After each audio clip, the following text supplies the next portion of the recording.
নমস্কার দর্শক বন্ধুরা, আমি সঞ্জয় ত্রিবেদী। আমাদের YouTube channel astro academy learn বৈদিক অ্যাস্ট্রোলজির পক্ষ থেকে আপনাদেরকে স্বাগত জানিয়ে আমাদের আজকের class learn astrology in Bengali part 8 চালু করছি। তো বন্ধুরা, যেরকম আপনারা জানেন যে আমরা রাশি নিয়ে কদিন ধরে আলোচনা করছি, তো আজকে সেই আলোচনারই আরো পর্ব এগিয়ে আলোচনা করব। যাই হোক, বিগত ক্লাসে আমরা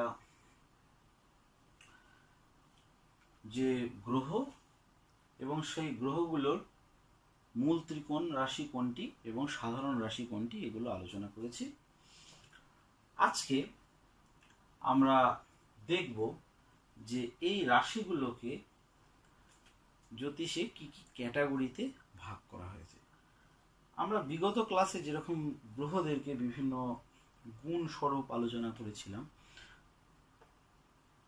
বিভিন্ন বর্ণ আলোচনা করেছিলাম, তার ভিত্তিতে যে বিভিন্ন গ্রহগুলোকে ভাগ করা হয়েছিল, সেরকম এই রাশিগুলোকেও কিন্তু বিভিন্ন ভাগে ভাগ করা হয়েছে।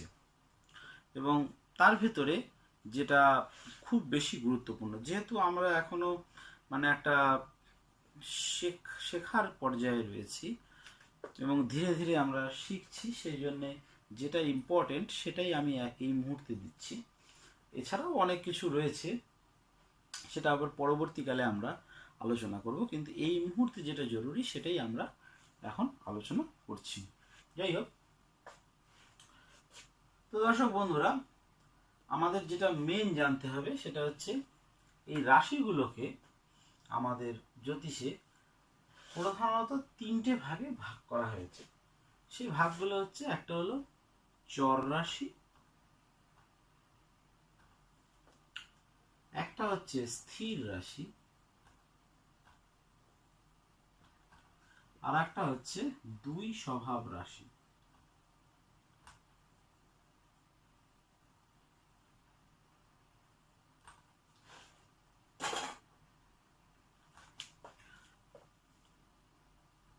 এই রাশিগুলোকে তিনটে ভাগে ভাগ করা যায়, যেটা হচ্ছে চর রাশি, স্থির রাশি এবং দুই স্বভাব রাশি। তো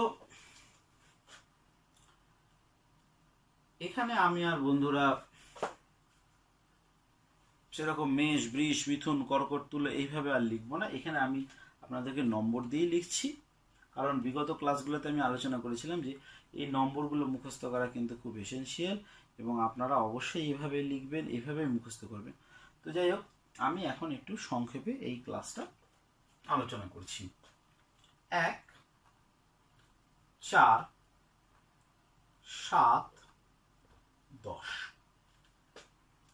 চর রাশি হচ্ছে এই যে আমি এই যে নম্বরগুলো লিখলাম চারটে, 1, 4, 7, 10, এটা হচ্ছে চর রাশি। 2, 5, 8, 11, এই যে চারটে রাশি রয়েছে, এই চারটে রাশি হচ্ছে স্থির রাশি। ঠিক আছে বন্ধুরা? 3, 6, 9, 12, এই যে চারটি ক্যাটাগরির রাশি রয়েছে, একে বলা হয় দুই স্বভাব রাশি। 1 মানে মেষ, 4 মানে কর্কট, 7 মানে তুলা এবং 10 মানে তো মকর। 2 মানে বৃষভ, 5 মানে সিংহ, 8 মানে বৃশ্চিক, 11 মানে কুম্ভ। 3 মানে মিথুন, 6 মানে কন্যা, 9 মানে ধনু এবং 12 মানে মীন। তাহলে চর রাশি, আমি আপনাদেরকে বিগত ক্লাসে কিন্তু বলেছিলাম যে বন্ধুরা, এই নম্বর কিন্তু খুব মেইন। অ্যাস্ট্রোলজি শিখতে হলে নাম্বারিং কিন্তু মেইন। আপনারা হয়তো অনেক ইউটিউবে ভিডিও দেখে থাকবেন অ্যাস্ট্রোলজির ওপরে, ইংরেজিতে, হিন্দিতে, বাংলাতে, তামিল, উড়িয়া, মারাঠি, অনেক কিছু দেখে রাখবেন, অনেক বই পড়ে থাকবেন, অনেক কিছু জেনে থাকবেন, কিন্তু এরকম ক্লিয়ারলি কেউ হয়তো বলেনি। আমি আজই জাস্ট আপনাদের সামনে এই জিনিসটা শেয়ার করি। এই নম্বরগুলো কিন্তু অনেক বেশি এসেনশিয়াল।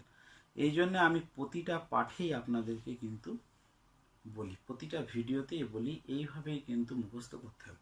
এবং এই জন্যে আমি এই মেন জিনিসটাকে কিন্তু রেখে দিয়েছি। মেন জিনিসটাকে রাখার উদ্দেশ্য হচ্ছে বিগত ক্লাসে যদি কেউ লিখতে না পারে, বুঝতে না পারে, তাহলে সে যেন আবার লিখে নেয়, আবার বুঝে নেয়, এবং এই ক্লাস চলাকালীন এটা রাখার এটাই উদ্দেশ্য যে সে যেন বুঝতে পারে। কিন্তু আমি মেইনলি এইভাবেই কিন্তু আলোচনা করছি, এবং পরবর্তীকালে আরও যখন ক্লাস এগিয়ে এগিয়ে যাবে আমি এইভাবেই নাম্বারিং সিস্টেমের মাধ্যমে কিন্তু আমি আলোচনা করব, যাতে আরও বেশি প্র্যাকটিসটা ভালো হয়। তাহলে কি হলো, এই চর রাশি 1, 4, 7, 10 এইভাবে বন্ধুরা মুখস্থ রাখতে হবে। যখন কোনো ছকের ভেতরে এই নম্বরটা দেখা হবে, দেখা যাচ্ছে হয়তো যে 12 রয়েছে, তখনই কিন্তু আমি বুঝে নেব যে এটা কিন্তু 2 স্বভাব। এবং কথাটার ভেতর দিয়েই মানুষের চরিত্রটা বোঝা যাচ্ছে। 2 স্বভাব মানে একটা 2 রকম চিন্তা ভাবনার ব্যক্তি। এরকম আপনারা অনেকেই দেখে থাকবেন আমি চলাফেরার পথে, ভাবছে এক, করছে আর এক। সে বাড়ি থেকে বেরোনোর সময় ভাবছে এটা আমি এটা করব, কিন্তু কার্যক্ষেত্রে কিন্তু সে অন্যটাই করে বসছে। স্থির রাশি বলা হয়েছে। এদের চরিত্র একদম বোল্ড ক্যারেক্টার। এ বলবে, এই ধরনের রাশির ক্যারেক্টারের লোক, আমি এটা করব, তার মানে সে এটাই করবে। সে যদি বলে আমি রসগোল্লা খাবো, সে রসগোল্লাই খাবে, 1000টা ভালো মিষ্টি থাকলেও সে খাবে না। 2 স্বভাবের ক্ষেত্রে এরকম নয়। সে বাড়ি থেকে বলল আমি যাচ্ছি দোকানে রসগোল্লা কিনতে, বাট দোকানে গিয়ে সে ভ্যারি করবে, মেবি ঠিক আছে রসগোল্লার দরকার নেই, এটা হলেও চলবে। চর রাশি চঞ্চল। এই যে নামগুলো যে ক্যাটাগরির ভেতর ভাগ করে দেওয়া রয়েছে, তার ভিতরেই কিন্তু তার স্বভাবগুলো কিন্তু প্রকাশ পাচ্ছে। যাই হোক, আমরা এইগুলো নিয়ে আরো বিস্তারিত পরে আলোচনা করব, কিন্তু এখন আমাদের যেহেতু শেখার পর্যায়ে রয়েছে, আমরা এইভাবেই এটাকে নেব এবং মুখস্থ করব। এবং এই যেটা এসেনশিয়াল সেগুলো কিন্তু বন্ধুরা আমি নোটস দিচ্ছি, এবং আপনারা এইভাবেই লিখবেন। চর 1, 4, 7, 10, স্থির 2, 5, 8, 11, এবং 2 স্বভাব 3, 6, 9, 12।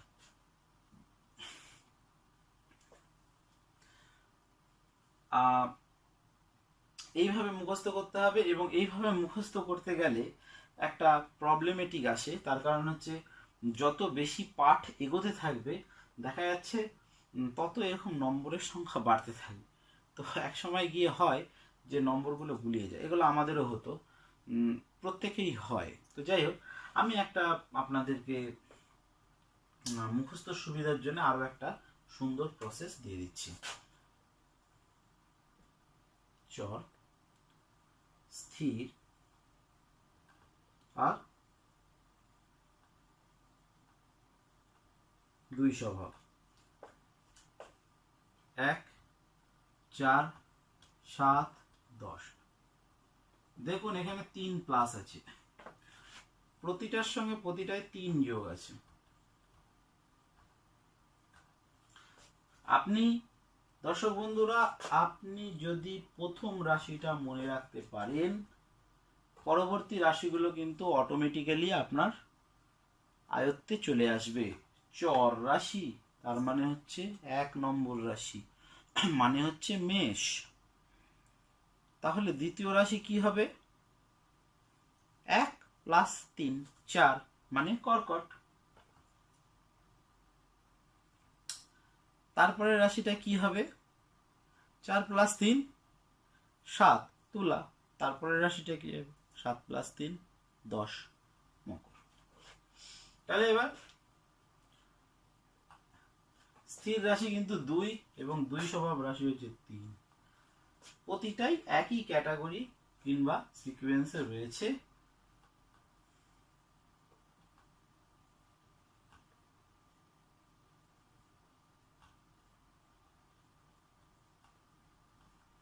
+3 +3। দর্শক বন্ধুরা, এই যে অ্যাস্ট্রোলজির ব্যাপারটা পুরোটাই একটা কিন্তু ম্যাথামেটিক্সের উপরে রয়েছে। আপনারা যদি ভালো করে প্রতি ক্লাসই দেখেন, প্রতি ক্লাসেই আপনারা এরকম কিছু না কিছু ফর্মুলা পাবেন, যেটা আপনাদের আয়ত্ত করার জন্য খুব ইজি হবে। যাই হোক, 2 + 3 5, এখানে +3, আবার এখানেও কিন্তু +3 হচ্ছে, এখানেও সেই +3 +3 +3। সুতরাং প্রতিটা ক্যাটাগরির ক্ষেত্রে যদি প্রথম রাশিটা আপনাদের মনে থাকে, তার সঙ্গে 3 যোগ করে দিলেই আপনারা পরবর্তী রাশিটা পেয়ে যাবেন। তাহলে চর রাশি, স্থির রাশি এবং 2 স্বভাব রাশি। এবং আমি কিন্তু সংক্ষেপে আপনাদের এটা বুঝিয়ে দিলাম যে 3 মানে 2 স্বভাব ক্যাটাগরির নামের ভেতরেই কিন্তু প্রকাশ পাচ্ছে যে ব্যক্তিটার চরিত্র কিরকম হতে পারে। ঠিক আছে। স্থির রাশি 5, এটা হচ্ছে সিংহ রাশি, তার অধিপতি সূর্যদেব। তাহলে রাশি হচ্ছে সিংহ, অধিপতি গ্রহ হচ্ছে সূর্য, তত্ত্ব হচ্ছে অগ্নি, বর্ণ হচ্ছে ক্ষত্রিয়, সিগনিফিক্যান্স করছে পিতাকে। দেখলেন তো, আমি এই ক্লাসে কিন্তু পিছনের অনেক ক্লাসগুলোকে মিলিয়ে দিলাম।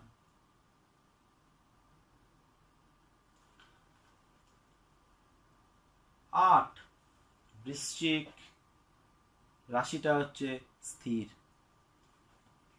অধিপতি কে আছে মঙ্গল, তত্ত্ব অগ্নি, জাত ক্ষত্রিয়, বলের কারক।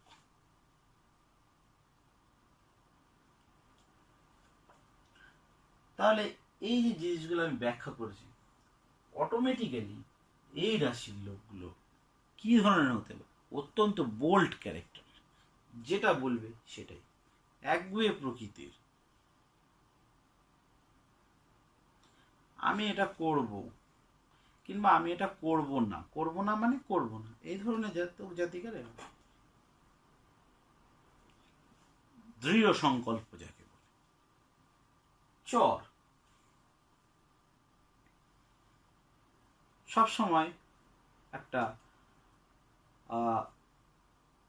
চলমান পরিস্থিতির মধ্যে সে রয়েছে। আর 2 স্বভাব যেটা আমি বললাম, এদের ভেতরে ডুয়েল ক্যারেক্টার। এরা ভাবলো যে আমি এটা করব না, করব না মানে সে করব না, বাট পরিস্থিতি অনুযায়ী সেটা করব নাটা চেঞ্জও হতে পারে। এটা একটু সমস্যাজনক হতে পারে, আবার ইজিলিও হতে পারে, তার মেন্টালিটি পরিবর্তন। বাট চর, তার মেন্টালিটি পরিবর্তন কিন্তু খুব দ্রুত হয়, সময়ের সঙ্গে সঙ্গে হোক, ইমিডিয়েটলি হোক, তার চিন্তাধারা খুব দ্রুত কুইক চেঞ্জ করতে পারে সে। এই যে জিনিসগুলো, তো পরবর্তীকালে আমরা যখন আরো ডিপলি আলোচনা করব, তখন কিন্তু আরো ভালো লাগবে বুঝতে এবং আরো শেখা যাবে। এখন আমাদের যে বেসিক পর্যায়ে চলছে দর্শক বন্ধুরা, সেই জন্য হয়তো একটু ভালো নাও লাগতে পারে যে বিভিন্ন কিছু, কিন্তু এই বেসিক পর্যায়টা যখনই শেষ হয়ে যাবে, যখনই এই সমস্ত জিনিসগুলো আমাদের নখদর্পণে চলে আসবে এবং আমরা আরো ডিপ আলোচনা করব, তখন কিন্তু অটোমেটিক্যালি ভালো লাগবে এবং আমরা ধীরে ধীরে গণনাও করতে পারবো। যেমন আজকের ক্লাসের মাধ্যমে আমি কিন্তু বিগত ক্লাসগুলোর কিছুটা সিকোয়েন্স কিন্তু জুড়ে আপনাদেরকে দেখিয়ে দিলাম যে ক্যালকুলেশনটা কিন্তু এরকম। যখনই দেখব ওকে 5 কি 2, ওকে এর তত্ত্বটা কি রয়েছে, এর স্বামী গ্রহ কিংবা রুলিং প্ল্যানেট কি রয়েছে, তার তত্ত্ব কি রয়েছে, একদম বিষয়টা আমাদের সামনে কিন্তু খুব ক্লিয়ার হয়ে যাবে। তো যাই হোক বন্ধুরা, আমরা আজকে এই যে রাশি নিয়ে আলোচনা করছিলাম সেটারই তার একটা মূল যে ক্যারেক্টারে 3টে ক্যারেক্টারে কিংবা ক্যাটাগরিতে ভাগ করা রয়েছে সেটা আমরা দেখলাম। এবং পরবর্তী ক্লাস আমরা আর রাশি নিয়ে আলোচনা করব না, যদিও রাশি নিয়ে আলোচনা করার আরো অনেক জিনিস রয়েছে বন্ধুরা। এর পরবর্তী ক্লাস আমরা আবার গ্রহ নিয়ে আলোচনা করব। আজ এই পর্যন্তই।